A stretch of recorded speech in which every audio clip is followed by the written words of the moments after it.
What's up, Ragin Nation? How's it going? This is Alex, and you're watching the Ragin Ronin review. I got a review for you. I just got back from watching Batman vs. Superman: Dawn of Justice, and this is a film that I've been waiting for a very, very long time. Along with a lot of other fans. I mean, we've been waiting for, 3 years? Since it was announced at San Diego Comic-Con in 2013, they showed the Superman and the Batman logo together, and the crowd went wild. Now, originally, this film was supposed to be released in 2015, but they pushed it back to 2016, and you can imagine, because of that, the anticipation for this film was through the roof. You got Zack Snyder's vision, putting together one of the most iconic superheroes in the DC comic book universe, and then having him face off against Batman, another very, very iconic comic book character in the DC universe. So, we got a superhero showdown. Now, was it worth the wait? And is it better than Man of Steel, the very first film that came out in 2013, also directed by Zack Snyder? Well, I'll tell you that right now in just a second. Before I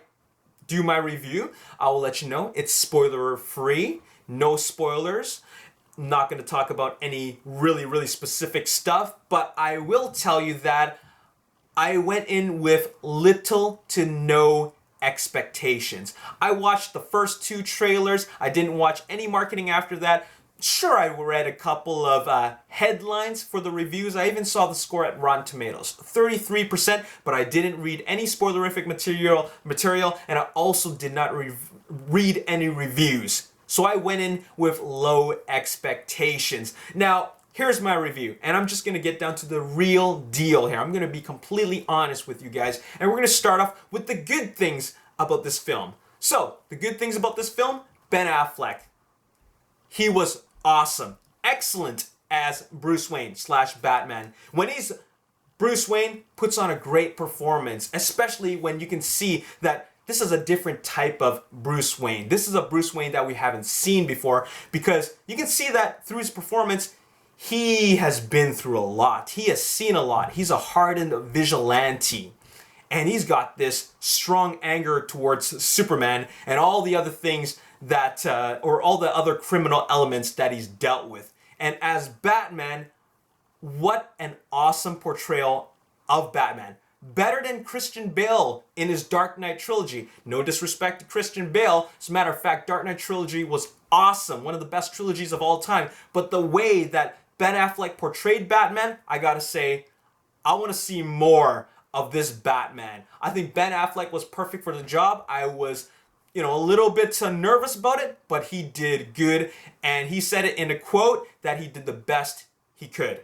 And I totally believe in that, because what an excellent performance. Like I said, excellent as Bruce Wayne, excellent as Batman, physically and also emotionally, mentally, the way he portrayed the character was something that was brought new to the table.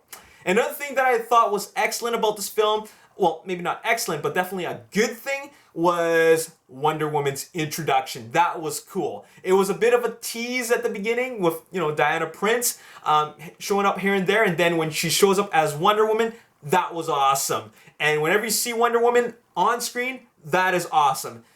You know what? You want to see more of her. So I can't wait for that Wonder Woman solo film that comes out later on. But I won't say it was because of Gal Gadot's performance. I would say that it is how Zack Snyder built her up through the film. And then when we finally see her, pretty awesome. Now, despite what some review headlines say, that she steals the show, she doesn't. That's my honest opinion. She does not steal the show. I think the spotlight's on Batman. 100%. She does not steal the show. I think that she's a great supplement to the film, but she definitely is not the highlight of the film, okay? Make no mistake about it. Now, the other thing that I thought was awesome about, I'm using such strong words. Not awesome, but good. Another good element about Batman vs. Superman: Dawn of Justice was Alfred, played by Jeremy Irons. I think that was excellent casting. I think you cannot screw up Alfred. I've seen Alfred played by different actors, and they always do a good job. And I think it has to do with the fact that the character is a more seasoned, is played by more seasoned actors, rather. You have actors with a lot of experience. Now, this version of Alfred is one that I really, really like. Even though we don't see him as much as we did Michael Caine in the Dark Knight trilogy, I like what they did with this Alfred. I find that he's a more hands-on Alfred. He's more interactive, he's more technical, he's more resourceful, he's more knowledgeable. And I think it's great that Zack Snyder decided to do a lot of different things with these characters that we know and love and have seen before. So, what else is new? Or what else did I really, really like? That's it. I'm being completely honest. That is all I liked about Batman vs. Superman Dawn of Justice. Alfred, Wonder Woman, and Ben Affleck's portrayal of Batman Bruce Wayne. Everything else, man, okay, I don't even know where to start off. Let me just say that the structure of this film is just very poorly put together. The story's all over the place. I mean, it jumps from here to here to here to here. There's so many subplots that it's hard to keep track of. It's constantly jumping around, and it makes you a little bit, I won't say disengaged, but it gets you a bit lost, especially when they throw in sequences that you don't know how it's even connected with the story as a whole. The narrative is all over the place. It's very poorly structured, and there's just nothing that really helps build up the big superhero showdown. What we get for the big climactic finale is what I'd like to call empty spectacle.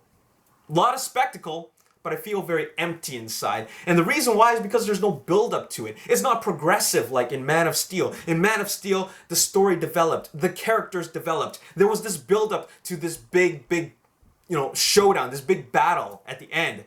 Here, it kind of plays out like this, it's like this, and then boom, and then it goes like that all the way.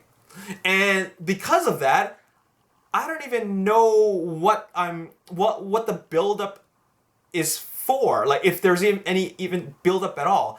I feel that the build-up is all in the fan's head. You know what I'm saying? It's not actually built up within the story. All the DC fans know that this big matchup is going to happen, okay? They know, so in their head, they're building it up for themselves. But really, the story doesn't build anything up. The showdown just happens conveniently. And, it's fun. There's some, there's a lot of punching and kicking, but that's all it really is. It's a bunch of punching and kicking and breaking of buildings, and that's it. And it doesn't feel like there's any real danger involved. You're just watching titans go at it. And that, I feel, is a big weak point for the film, because I'm not sure who I'm supposed to root for. I know there are two heroes here, but are they in any sense of danger at all? I don't know. I don't think so. And it's just not very, it's just a fan service. That's what I'd like to call it. It's not exciting. It's not intense. I never felt like there's intensity. I never felt that there was any emotion or any developments in the characters that felt that I would care enough for them. And that is really, really unfortunate. So yeah, this is I won't say it's a disappointment. I won't say it's a bad film. It's definitely not a bad film. I just think that they didn't end up making a good film that we deserved. You know what? As a matter of fact, I think a lot of DC fans are actually very, very happy about this film. But as a comic book movie fan in general, I think that we could have gotten something better. We could have gotten something as good as Man of Steel. It isn't better than Man of Steel. Man of Steel is a better film. And it's unfortunate that even though we have all these great characters wrapped up in this single film, Zack Snyder couldn't put together something that really move forward with the characters. Really just one character, Superman. Superman developed a lot in the first film, all right? You'd expect to see something new with his character, but his character kind of plateaus and kind of goes downhill in the sense that, he doesn't become weaker physically, but the character itself is just weak. As in, there's really nothing about him that you like more about. So, in fact, he's not even in the film as much as you would expect.